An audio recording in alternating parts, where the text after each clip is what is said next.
Halo Chef, kok tau gak ada berita baru terkini? Ini loh erupsinya anak Gunung Krakatau. Di mana? Di Serang Banten ini, lihat nih.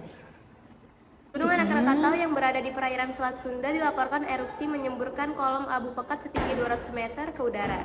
Meski begitu, masyarakat di sekitar pantai pos pemantau Gunung Anak Krakatau di Serang Banten terpal masih beraktivitas normal.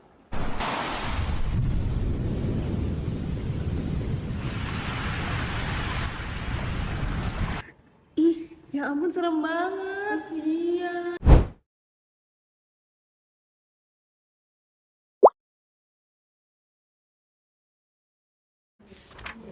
Untuk pengertian teks berita, yaitu adalah teks yang menyampaikan kabar atau informasi mengenai peristiwa aktual dan faktual kepada masyarakat.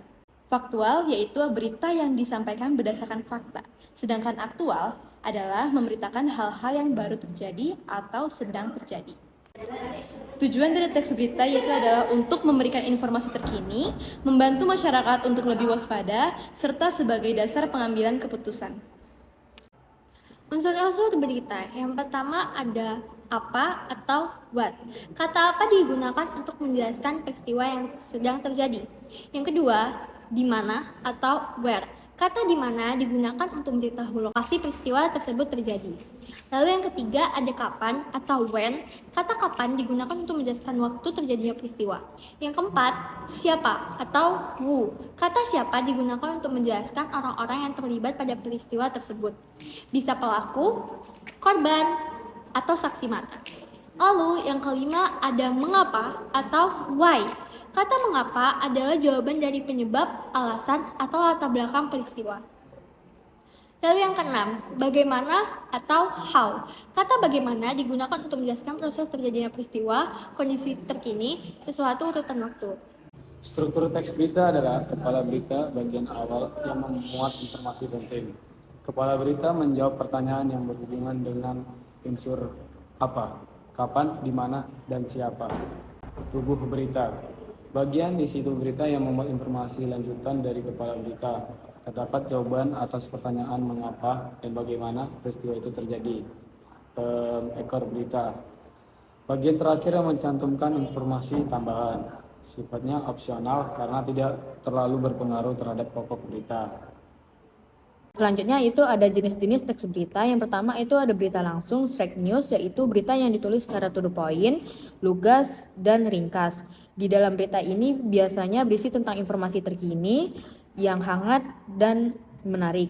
Nah, di berita ini biasanya dapat kita jumpai di halaman depan koran atau surat kabar. Berita langsung ini terdapat menjadi dua, yaitu ada hard news sama soft news. Hard news ini yaitu berita terkini yang harus segera disampaikan kepada masyarakat. Sedangkan soft news yaitu berita ringan yang biasanya menceritakan tentang kisah kemanusiaan. Yang kedua yaitu ada berita opini, yaitu berita yang berisi tentang pendapat atau laporan yang mengenai hal ide kreatif atau komentar dari berbagai sumber. Berita opini ini biasanya bersumber dari cendekiawan, ahli, profesor, atau penjabat. Ketiga, berita interpretatif, yaitu berita yang dikembangkan melalui pendapat atau penilaian wartawan yang berdasarkan fakta yang ada.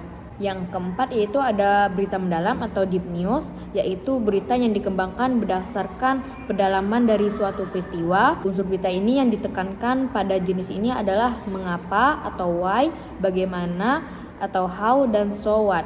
Kelima yaitu ada berita investigasi, yaitu berita yang dikembangkan berdasarkan penyelidikan atau penelitian dari berbagai sumber yang ada. Dalam proses penyusun berita ini, wartawan menjadi penyelidikan atau melakukan penyelidikan untuk mencari kebenaran atau fakta yang tersembunyi. Kaidah kebahasaan teks berita. Yang pertama, bahasa baku. Teks berita harus ditulis dengan bahasa baku, yaitu bahasa yang bersumber pada pedoman umum Ejaan Bahasa Indonesia atau PUEBI dan Kamus Besar Bahasa Indonesia atau KBBI.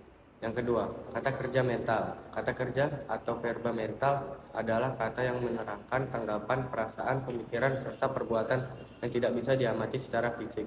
Yang ketiga, konjungsi temporal. Konjungsi temporal adalah kata penghubung yang menandai keterangan waktu. Yang keempat, ada konjungsi penerang. Konjungsi penerang adalah kata yang menerangkan pernyataan sebelumnya. Biasanya konjungsi ini digunakan dari kalimat langsung ke kalimat tidak langsung. Yang kelima, ada kalimat langsung. Ketika wartawan meliput berita, keterangan dari narasumber diperoleh secara langsung. Jadi dalam penyajian beritanya, wartawan akan menyusun teksnya dalam berbagai ragam kalimat. Salah satunya kalimat langsung.